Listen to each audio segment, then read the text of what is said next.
पुढची महत्त्वाची बातमी समोर येते म्हणजे मंत्री छगन भुजबळ यांच्या प्रमुख उपस्थितीमध्ये आज बीड शहरामध्ये ओबीसी महाएल्गार मेळावा पार पडतोय।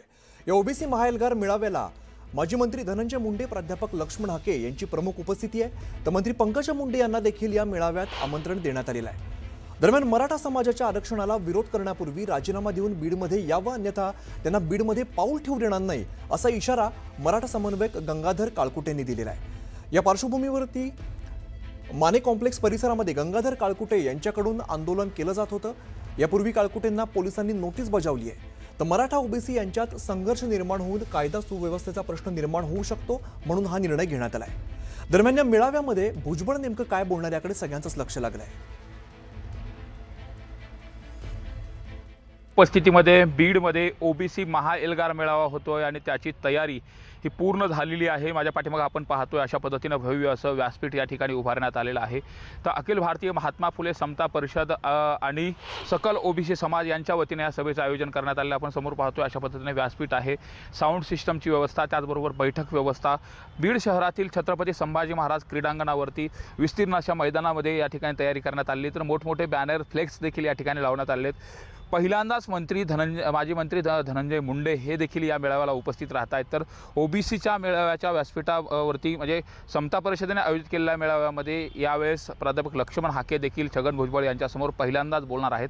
त्यामुळे नेमकं काय बोलणार याकडे सर्वांचं लक्ष लागलं आहे। मोठी तयारी करण्यात आलेली, बैठक व्यवस्थेसाठी खुर्चीची व्यवस्था आहे, त्याचबरोबर झेंडे सर्व ठिकाणी लावण्यात आलेले आहेत आणि मंत्री पंकजा मुंडे यांना देखील या मेळाव्याचं निमंत्रण देण्यात आलं आहे। मंत्री पंकजा मुंडे या मेळाव्याला उपस्थित राहणार का याची देखील चर्चा होते। तर दुसरीकडे गोपीचंद पडळकर देखील या मेळाव्यासाठी उपस्थित राहत आहेत। त्यामुळे नेमकं मनोज जरांगे पाटील यांची जन्मभूमी असलेल्या बीडमध्ये आणि अनेक वेळा जे मराठा आंदोलन झाली, या मराठा आंदोलनाचं केंद्रस्थान राहिलेलं आहे बीडमध्ये येऊन मंत्री छगन भुजबळ काय बोलणार आणि त्याचबरोबर 2 सप्टेंबरचा जो शासन निर्णय आहे त्या शासन निर्णय रद्द करण्यात यावा ही प्रमुख मागणी या मेळाव्याच्या माध्यमातून केली जाते। तर ओबीसीचं आरक्षणाचं संरक्षण करण्यात यावं या अनुषंगाने हा संपूर्ण ओबीसी समाज एकत्रित होईल। आजच्या मेळाव्यामधून मंत्री छगन भुजबळ त्याचबरोबर माजी मंत्री धनंजय मुंडे, प्राध्यापक लक्ष्मण हाके काय बोलणार याकडे संपूर्ण राज्याचं लक्ष लागलेलं आहे। त्याचबरोबर 2 सप्टेंबरचा शासन निर्णय नेमका रद्द करण्याच्या अनुषंगाने ओबीसी आंदोलनाची पुढची दिशा काय ठरते हे देखील या मेळाव्याच्या माध्यमातून पाहणं महत्त्वाचं असेल। सुरेश जाधव, न्यूज 18 लोकमत, बीड। आपण कोर्टातही लढतो आहोत, आपण रस्त्यावर सुद्धा आपली ताकद दाखवून निश्चितपणे जे आहे आपल्या या आरक्षणाला धक्का लागणार नाही याच्यासाठी शेवटपर्यंत आम्ही प्रयत्नाची पराकाष्ठा करणार आहोत। आणि त्याचाच एक भाग म्हणून आज बीडमध्ये, ज्या बीडमध्ये या जरांगेच्या लोकांनी हैदोस घातला, आमदारांची घर पेटवली, हॉटेल्स पेटवले, त्याच बीडमध्ये आम्ही पुन्हा एकदा ओबीसी एल्गार महात्मा फुले समता परिषदेतर्फे करतो आहोत। आणि अनेकांची अशी आव्हानं जी आहेत छगन भुजबळने पचवलेली आहेत हे त्यांना अजून माहिती नाही, कारण ते त्यावेळेला राजकारणात काय कदाचित ते शाळेत सुद्धा नसतील, एवढे लहान असतील बिचारे, त्यामुळे ते असे ज्यात फालतू वल्गणा करतात। हा मोर्चा कुठच्याही पक्षाचा पुरस्कृत नाही, तो राष्ट्रवादीचा नाही, तो BJPचा नाही, तो कुठल्याही शिवसेनेचा नाही, काँग्रेसचा नाही।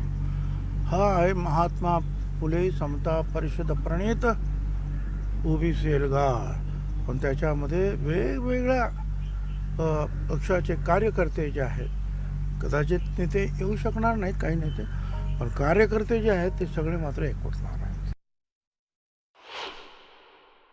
आता बबनराव तायवाडेंच्या भाषेत सांगतो की ओबीसीच्या आरक्षणाला धक्का लागला नाही असं कोण म्हणतं? बबनराव तायवाडे। असं कोण म्हणतं? महाराष्ट्रातले आमदार आणि खासदार। असं कोण म्हणतं? महाराष्ट्रातले 99% मंत्री माननीय भुजबळ साहेब सोडले आणि एखाद दुसरे 2-3 मंत्री सोडले तर महाराष्ट्रातल्या आरक्षणाला धक्का लागत नाही असं कोण म्हणतंय? इथले सत्ताधारी म्हणतायत।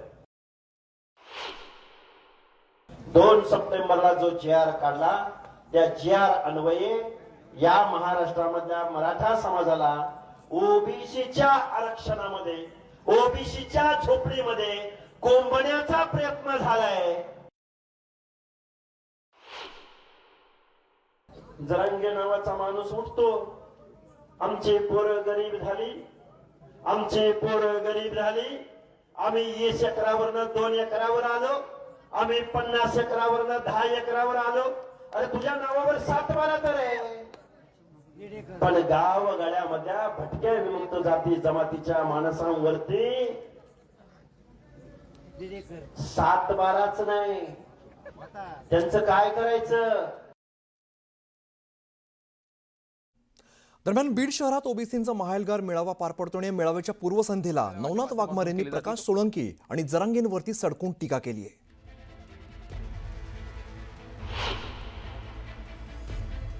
जरांगे नावाच्या चपटी बहादर माकडानं बीड झालं, त्याच्यावर गुन्हा नाही. आंतरवाली सराटीमध्ये शेकडो पोलीस कर्मचारी अधिकाऱ्यांचे डोके फोडण्याचं काम जरांगेच्या झुंडशाहीने केलं, तिथं गुन्हा दाखल नाही. आणि आपले कार्यकर्ते कोणी बोलले की लगेच त्यांच्यावर गुन्हा दाखल. आमचे माऊली काय बोलायला लागले की तिकडे आष्टीचा जब्या, त्या जब्याने पोलीस प्रशासनावर दबाव टाकून माऊलीचा आवाज बंद करण्यासाठी प्रयत्न केला. निवडून आपल्या जीवावर यायचं, मतदान पंकजाताईच्या आशीर्वादाने घ्यायचं, धनंजय मुंडे साहेबांच्या आशीर्वादाने घ्यायचं, पण निवडून आलं की याला जात दिसती जात.